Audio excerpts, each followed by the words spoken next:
পতিত সরকারের এমপিদের শুল্ক মুক্ত সুবিধা নিয়ে আমদানি করা ৩০টি ল্যান্ড ক্রুজার জিপ চট্টগ্রাম বন্দর থেকে ঢাকায় নেওয়া হয়েছে।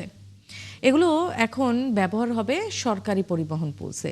এ নিয়ে বন্দরের কর্মকর্তারা জানান, দ্রুত সিদ্ধান্ত নেয়ায় বিলাসবহুল গাড়িগুলো নষ্ট হওয়া থেকে রক্ষা পেল। সাইফুল ইসলাম শিল্পীর প্রতিবেদন।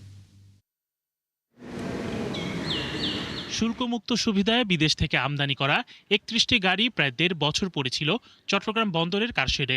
বাংলাদেশে ৮০০% শুল্ক হারের কারণে জাপান থেকে আমদানি করা প্রতিটি গাড়ির বাজার মূল্য ১২ থেকে ১৫ কোটি টাকা।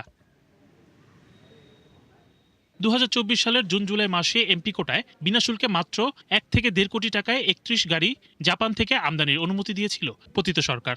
ওই বছর ৫ই আগস্ট গণ অভ্যুত্থানের পর সেপ্টেম্বর-অক্টোবর মাসে গাড়িগুলো দেশে এসে পৌঁছে। আমদানিকারক এমপিরা পালিয়ে যাওয়ায় আইনি জটিলতায় পড়ে বন্দর কাস্টমস। মন্ত্রণালয়, বন্দর, কাস্টমস মিলে কমিটি গঠন করা হয়।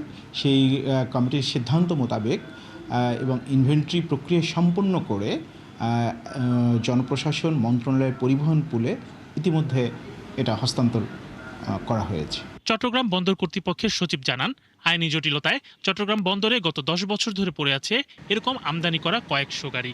কিন্তু গত বছর প্রায় ৪০০ কোটি টাকা মূল্যের এই ৩১টি গাড়ির ক্ষেত্রে এনবিআর দ্রুত সিদ্ধান্ত নেয় নষ্ট হওয়া থেকে গাড়িগুলো রক্ষা পেয়েছে। এই গাড়িগুলো আসলে দ্রুততম সময়ের মধ্যেই গেছে। আমাদের এই গাড়ি যেগুলো সাধারণত অকশনে বিলম্বিত হয়, সেই গাড়িগুলোর বেশিরভাগই কন্ডিশন ভালো থাকে না।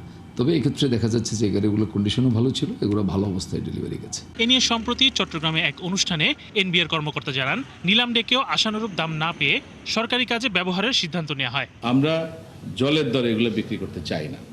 ডেফিনেটলি আমরা এগুলোকে রোদে পড়ে আর কি বলে ওই যে বছরের পর বছর ফেলে এক্সকেপ করার পক্ষে না, এগুলোকে ব্যবহার করতে হবে। এরই মধ্যে জনপ্রশাসন মন্ত্রণালয়ের পরিবহন পুলস গাড়িগুলো বুঝে নিয়েছে। শরীফ আজাদ প্রীতম, ৭১।